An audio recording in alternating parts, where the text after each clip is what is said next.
Please welcome Rob to the main stage to kick off day 2 of S4. All right, hello.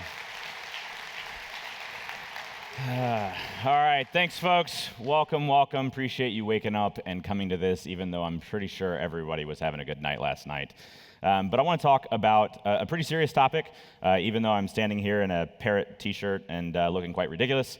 But I wanted to make sure that the adversary knows how little we actually think of them. So when we talk about this case, I know there's a lot of questions. And folks, rightfully so, have a ton of questions. And I'm not trying to go through every technical detail that's already in the reports or that's already been shared out. What I really want to focus on is some of the lay of the land of broader and putting this into context, especially knowing there's a lot of people brand new to the community, including here. Dale always does a phenomenal job welcoming folks into our community. But I also want to clear up some of the things that are really important for you to focus on. I've heard a lot of different versions of this information already as it comes out from media and similar.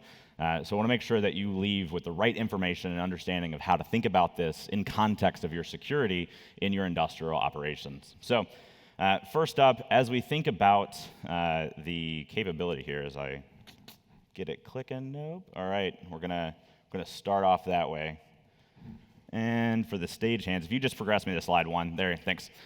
So when you look at the ICS threat landscape as we understand it today, one of the important things to understand first is the ICS cyber kill chain. So many of you have been exposed to that over the years. Mike Asante did a great job writing that a couple years ago. And it puts into context the things that we care about most. Because we don't care about a phishing email hitting a power company or a manufacturing company. I'm sure someone does. I'm glad you do. There's IT security people doing a wonderful job there. But from the industrial context, some random campaign focused on hitting power and bank and financial services and similar is not all that interesting. But what becomes interesting, what becomes that stage 1, if you will, is when that adversary is actually trying to target those companies because of their industrial operations. So they might not be in the industrial networks yet, but they're not just going after credentials of whoever works at the company. They might be going after the engineers and operators. They might be going after the OEMs and the vendors that support those operations. They might be stealing engineering drawings off of integrator networks. They're not in your ICS yet, but they are trying to be there. That would be that stage 1. I colloquially will call them ICS curious. They're ones that we look at but don't obsess about. It's kind of actually quite interesting that it's, in a way, like a hurricane path, where in most aspects of cyber threat intelligence or most aspects of tracking adversaries, you don't really get to forecast too often. But when you can see adversaries learning and starting their operations and realizing that it takes years to get to a place where you're really good at understanding the engineering and operations, not just the digital parts, you can kind of forecast. So in that category of those ICS curious stage 1 actors, if you will, those are the ones that some of them will progress, some of them will not, but it's interesting to see who are they targeting, victimology sets, where are they operating, how are they doing their jobs. That's where it's, again, kind of that forecasting. Eventually it gets to that smaller subset, which is that stage 2 capable actors. Those are the ones that are not yet doing disruptive or destructive actions, but they're in the ICS networks, they're stealing HMI screenshots, historian data, they're doing the right actions. Maybe it's intellectual property theft, but a lot of that activity could also progress really quickly to disruptive operations, and they're building the knowledge reticent to be able to go and do the types of attacks that concern us most.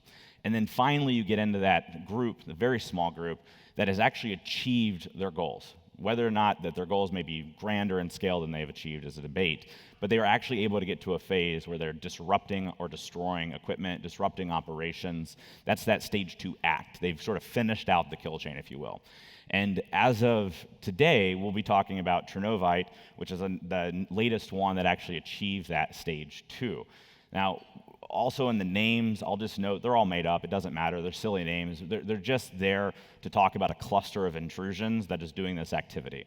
Basically, an ability for us to learn the tactics and techniques, learn who they target, learn how they're accomplishing their goals. We don't really care about the attribution of it. There are people out there that care about attribution. That's totally fine. At Dragos, we don't. You'll never see us do attribution. Generally, I apply the Simpsons Rule for folks. When folks are like, oh, was it Russia? Was it China? Like, cool, the Simpsons did it. And if that doesn't change the action you're going to take, then the attribution is pointless. If it's actually going to change your action, fine. Hey, go have a conversation about attribution. But for network defenders, 90% of the time, we find that attribution has nothing to do with the actions you're going to take. So just assume the Simpsons did it. Don't worry about it and focus instead on the capabilities and the ways to actually defend your environment. So when it comes to, next slide, please. When it comes to the Chernovite group, the thing to take away here and the real key points to clear up some of the discussion that's taken place. Number one, this group was caught, and their capability was caught prior to the employment of it at their target sites. That does not mean it was caught before they ever deployed it. I've seen a lot of interesting rumors and theories and things out there. I'll talk about that in a second, but I'm being very precise with my language here. It was caught before it was employed for its disruptive and destructive operations at the target sites. It was not, yeah, thanks. Yeah, so, yeah, we were ahead of the adversary. That's pretty good. So this is not something that Mandiant or Dragos found. And I've seen a lot of conversations about that. I find the whole discussion about who found it first quite pointless. It's a weird measuring contest that I don't understand. All that matters is getting the information out to the community to take action. But Dragos nor Mandiant found the malware. Both teams did phenomenal work. I was always glad to see that they were on the case as well. But what happened is an undisclosed partner found it and then called us and said, hey, we want to share this with you. We don't really have all the context around this. We don't really know what to do with this. They're really, really capable people, but hey, you're specialist in ICS. Why don't you take a deeper look at this? And that's when we got involved from the very start and started analyzing it, and that's when we identified it as PIPEDREAM, as this collection of capabilities. We'll talk about that in a second. There's a bunch of rumor mills going on about, well, who is the partner and what happened, and maybe somebody hacked the government, or like none of that. It's not that clever. It's not that interesting. It's not that spooky of a story. The reality is, though, the partner just doesn't want to be disclosed, and we're respecting those choices. Additionally, that partner understands, as we all do, that this capability was caught ahead of time, and we were all concerned about when it became public, what would happen. Would potentially the adversary take that opportunity to then try to use their capability out in the world? Would we be accidentally rushing the adversary to do an operation? And when you're talking about industrial operations and the safety and the operations around them, the last thing we want to do is put anybody in harm's way. So we all wanted to be very thoughtful about that, and I really appreciate my colleagues at Mandiant for also respecting that sensitivity and making sure all of us are kind of keeping our mouths shut on the pieces that don't help the defenders but could help the adversary. The other thing that I'll highlight just right off the bat is the government's involvement. So you saw the advisory from CISA, DOE, FBI, and NSA. And as a former government analyst, without trying to spread doubt in the interagency process, to have a bunch of government agencies all come together to actually coordinate something responsibly across the community, that's hard. And that's a lot harder than I think people ever give it credit for. And CISA absolutely deserves credit for kind of leading that charge, and all the different interagency partners for getting the information out in the way they did, and how they did it, and the respectful manner they did it. It was just phenomenally well done. So when we look at Chernovite, the other thing that I'll highlight that I think has been another misconception is there's been a lot of talk about Schneider Electric and Omron. And there's been a lot of talk about, well, these devices are kind of off-the-shelf, just run-of-the-mill devices, and you might find them anywhere, which technically could be true, but it is missing the point. First of all, PIPEDREAM, as I'll detail, is not specific to Schneider Electric and Omron. In our analysis, in our assessment, the Schneider Electric and Omron pieces of it is about a configuration for the initial target set. What does that mean? It means that this capability was developed to be deployed across a wide set of geographies, a wide set of industries. It is, without a shadow of a doubt, the most flexible and capable ICS framework that we've seen. But the Schneider and Omron pieces of it were about initial targets. So when we come out and make statements like we assess that this was targeted towards U.S. liquid natural gas and key electric sites, we're saying that with confidence, and we're saying that for a reason. And anybody putting a view of, oh, well, Schneider Electric PLCs are vulnerable, or Omron PLCs are vulnerable, all that, it's not accurate, and it's missing the point. It is just stating that if you have both Omron and Schneider Electric, and you're in U.S. electric or liquid natural gas, you should go hunting. You might actually be one of the targets. If you're not, you should be looking at this as a framework to model most of your security program after about how to deal with this type of threat, because I think we will see it in the future. This is a very flexible framework. They were probably spending years developing this. This is not something that they're just going to give up, because again, it's not about patching vulnerabilities or sharing indicators. It's just taking advantage of native functionality in the environment, which is what a lot of us have been concerned for a lot of times. Exploits, vulnerabilities, malware, that kind of stuff gets a lot of attention in the IT security community and industrial security. If you just know how to manipulate the physical environment, you know how to manipulate logic, you know how to use the ICS protocols, that's more dangerous, and that's what we care about, and that's what they've done. The other thing that I'll highlight, just from a mental model perspective, is every year I see people get on stage, and it's well-intentioned. I'm not trying to throw stones here, but I see people talk about what the adversary will and won't do. Hey, here's the information, here's the capability, but oh, don't worry, Russia, China, Iran, whatever, they're not going to actually attack U.S. infrastructure unless there's a war in the U.S. Like, it's so silly, and here's why. You get to define everything about your security program. Absolutely everything. I've been on the offensive side of the house before. It's not as easy as people make it out to be. You have to play in the world of the defender. I don't know your network, I don't know your architecture, I don't know your ICS, I don't know anything about you, and I'm trying to figure it all out. It's hard, all right? Like, I'm glad it's hard. Screw the adversaries, but it's hard. You get to define everything. But the one thing you don't even get a vote on is whether or not you're a good target. So just move that out of the discussion, prepare for it, and don't worry about, well, they wouldn't do this. Or, okay, you're inside the Kremlin or you're inside the PLA today and you're having conversations about what they will and won't do. Stop it. Move that out of the way. Because this, in many ways, changes the mental model about how we view attacks on infrastructure, because they were trying to deploy this. In our assessment, they were actually going to do disruptive operations here in the United States on those sites, and we're not at war with anybody. You can talk about the Ukraine conflict going on, you can talk about all those things. The United States is not in war with anybody, and the idea that an adversary was actually going to try to take down key infrastructure sites anyways, I mean, there was definitely moments in our team that we were like, what are y'all doing? You know, you just want to smack them upside the head, like, are you insane? But yeah, they get a vote there that we don't. So the other thing that I'll highlight, if we can go to the next slide, is, again, when we talk about the Schneider Electric and Omron devices, yeah, there's a bunch of them that you should look at, and there's a bunch of them, again, that you should think through, but focusing on things like vulnerabilities and focusing on things like product lines truly is missing the whole point. Even with the CVEs down on the slides that talk about lazy cargo's capability, which we'll talk about in a second, it's not actually required. They can use a known vulnerability. It's been a vulnerability out in the community for a long time, but they don't have to. And we talk about the ASRock driver, but they actually can do it on any motherboard. And so it's a very, very flexible framework. It's not specific to any given product line or so forth. But next slide, please. So when we look at PIPEDREAM, we think of this not as an individual piece of malware, but as a collection of tools. And the tools are down the bottom as we identify them. Another question that came up, I'm sure, is like, is PIPEDREAM and INCONTROLLER the same thing? Yes. Well, why didn't you guys coordinate on a name? Because when we got contacted by the partner and started working this, we had no idea anybody else was even involved. By the time we found out Mandiant was involved, and even though I'm glad they were, was when reports were getting written to go public with this information. So there was no coordination on between the vendor side of the house. It was coordination with the partner. And so when you look at PIPEDREAM again, the thing to also think about Chernovite, the group that would be deploying this, is they're an effects team. They're not an access team. So I get a lot of questions on, well, how would they break in? Well, actually, they probably wouldn't.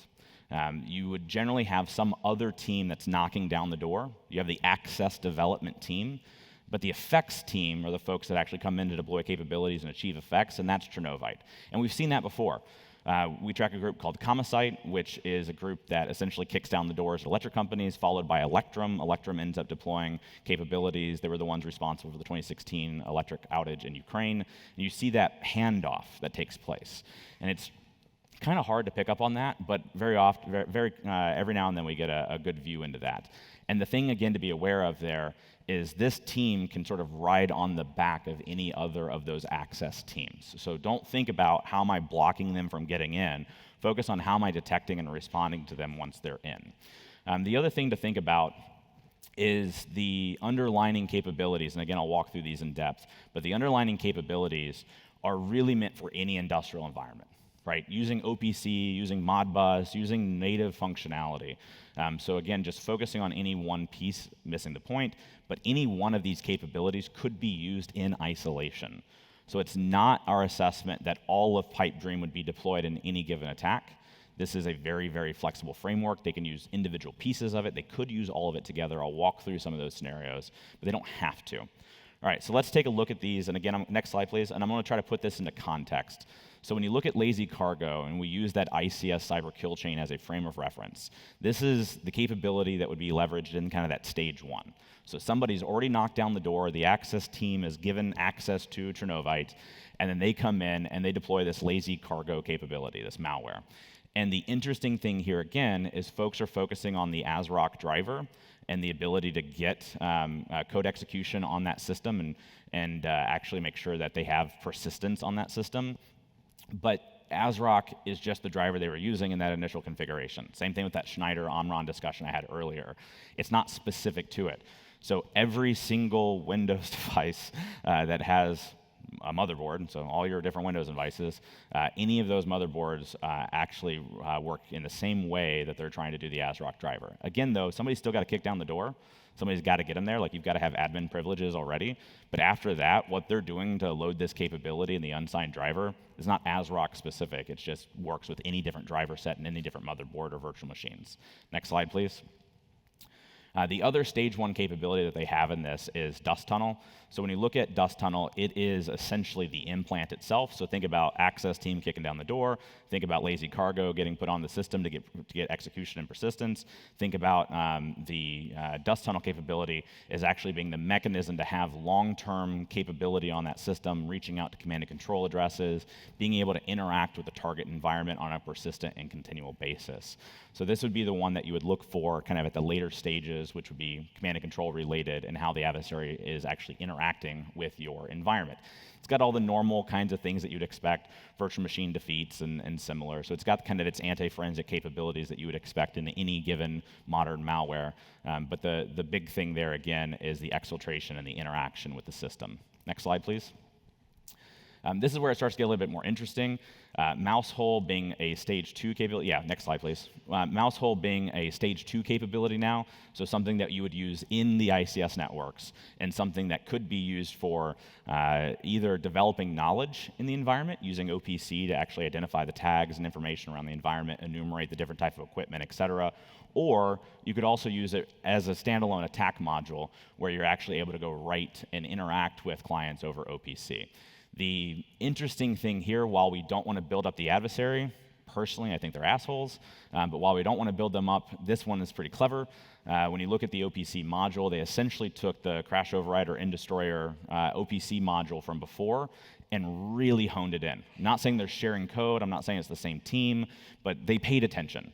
They watched what happened with Electrum. They watched what happened in electric power sites in 2016 Ukraine, and they learned from that. And they took the OPC module, which was okay at the time, but kind of not perfected, and they really stepped it up to build a really good OPC module in terms of how they can target those environments. And again, that's not Schneider, Omron, or anybody specific. That is just OPC, one of the most common protocols across industrial environments.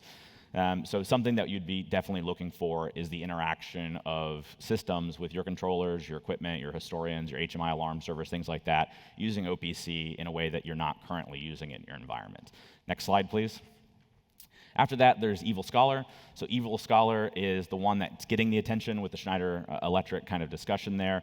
And yes, it does target Schneider Electric controllers. Yes, it is sort of specific to them in the configuration, but it's not specific to them in the capability because it's actually taking advantage of Codesys.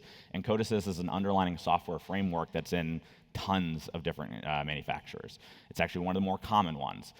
For my software bill of materials crowd, I've been seeing a lot of SBOM discussions over the years. This is the one that's like, yeah, that's a really good use case for SBOM of what all products do I have that Codesys framework in it. You will find that there's a lot of vendors who are putting out their products that don't know that that version of Codesys and that framework is actually in their products. There's plenty that do, but you want to go figure out where they are and make sure you can take advantage of that in terms of a defensive posture. The thing here that I find really interesting about Evil Scholar is this is really where you can truly interact with PLCs from a command line interface or actually mirroring kind of an interface to them. Everything that you'd want to do with them, interacting with them, crashing controllers, stealing information off of them, all that kind of fun stuff. But if we go to the next slide, the thing that I actually find quite interesting is the proxying capability. So a lot of us think about our industrial environments in terms of segmentation. You think about 62443, you think about NERC CIP, you think of all these different standards and frameworks. And if you look at all the standards and frameworks over the years, about 95% of the guidance tends to be preventative in nature. Patch, password, segment, access manage, antivirus, EDR, like it's all how do you prevent things from happening, which leaves very little space if you're following a standard or framework or regulation to then invest in detection, response, and recovery, less than 5% of your resources, which is why we have this big gap in the community. And I usually joke around that we have the equivalency of Schrodinger's ICS. Like we're just not looking inside the box to see if things are okay, and we're just assuming all the magic is happening. But in this capability, this PLC enumeration capability and how it works, this bypasses all of that. The moment that you're actually in the environment, now you can start using the native control environment to then proxy yourself PLC to PLC. So if I'm working on like an engineer workstation as an example, and I get access to the controller, which that's the whole purpose of the engineer workstation, it has that access. This capability with Evil Scholar, I can start proxying through that controller to other controllers in the environment, even if I didn't have access to them from the engineer workstation. So if you've got kind of a nice segmented environment and you kind of set it up where a lot of your controllers are in a situation where they can't be accessed, they can just burrow right through anything that they have access to, any other controller, set up an interface, leverage common protocols like Modbus TCP, and then go and interact with all those other systems. So a lot of you are doing ingress and egress monitoring, kind of that north and south. This is the holy crap, you really need to be doing it east-west. You really need to be able to understand what's happening in that environment, not just who's coming in and out of it. So really put a focus there if you're trying to keep up with capabilities like Evil Scholar. Next slide, please. The other one that is getting the attention, of course, is the Omron module, which was Bad Omen. Another really capable framework. This one is essentially, it's very specific to Omron in many ways. But of course, capturing data, capturing packet captures, getting implants on the systems, yeah, all of that's nice, and sure, it can be used for developing knowledge and modification of the system. But the attack part is quite clever, where they're actually not only doing wiper functionality, which is interesting, but more impactful is actually being able to interact with the actuators, the physical equipment on the other side of the controllers. So they're essentially relaying EtherCAT commands to that equipment. If you go to the next slide, we can actually see kind of a representation of this. These are just kind of standard drawings. On the left, we've highlighted some things with our standard Omron kind of support drawings. And so you've got this ability from a system that has Bad Omen on it to interact with the FINS protocol that Omron uses or the Omron controllers themselves, start doing EtherCAT control directly off the control system and directly off the PLC, then to hitting things like servos and motors and similar. So if you have a bunch of physical equipment, if every industrial environment does, on the other side of that PLC, on the other side of the controller, that physical equipment is what they can start interacting with through these commands and those EtherCAT replay of commands. So pretty interesting. Again, on the other side of the chart, you'll see kind of what the interaction would look like. You could take a look at this from a network detection perspective as well, on seeing the ability to set up that interface, interact through the FINS protocol with the controller, and then do anything that you would want with that controller, clearing memory, configuring it, reconfiguring it, setting logic, crashing the PLC. Anything your operators and engineers could do with the equipment, they can now do. Again, it's that native functionality. So I really want to foot stomp that when you're dealing with really good adversaries, no matter how much jerks they might be, they're really going towards that living on the land, native functionality type capability. If you're just checking for vulnerabilities and exploits and all that stuff, you are absolutely missing 90% of the game. Next slide, please. So let's talk about some attack scenarios, and we'll talk about mitigations, and we'll wrap it up. So how might all this be leveraged? Again, it has not been employed for the attack, so we're taking some liberties here on what we understand and how these things can be used. And it's just sort of a logical exploration of what the capabilities are. So when you look at the stage 1 aspect, it is very reasonable to focus on lazy cargo and dust tunnel. That's the stuff that we would expect to potentially be in the IT networks, remember that stage 1. It could be in the IT networks starting to interface with those control environments or the points that you have access, maybe an IT historian or something like that as an example. So somebody else comes in, opens the door, then Chernovite comes in, deploys PIPEDREAM. In the PIPEDREAM capabilities, you've got lazy cargo and dust tunnel. Those would be the two that you would expect to find in those IT networks. That's where they're getting persistence on the system, setting up command and control, enumerating accounts, and in some way moving laterally or moving into your control environment. Next slide. When we then look at the stage 2 aspect, they could use any one of these or they could use them together. In our assessment, the initial configuration of this, the initial target set, they would have been using them together. It was not if you have Schneider or Omron, it was you had Schneider and Omron, okay? So the initial configuration was to use them together, but you don't need to use them together. And again, you don't need to do it just on Schneider or Omron environments. And even though I'm talking the stage 2 here, I'll do a quick tangent to note, like these control systems are in much wider places that are getting discussed. So without trying to share with the adversary things they may not know, there's real concern when you find this exact set of configuration, not in some small manufacturing environments, that those are important too, but you'll find these not only, again, liquid natural gas sites, combined cycle plants, but you'll find these in like backup auxiliary units for nuclear power plants. So the idea that these are just some random control systems off the shelf is very much missing the point about where these things are deployed.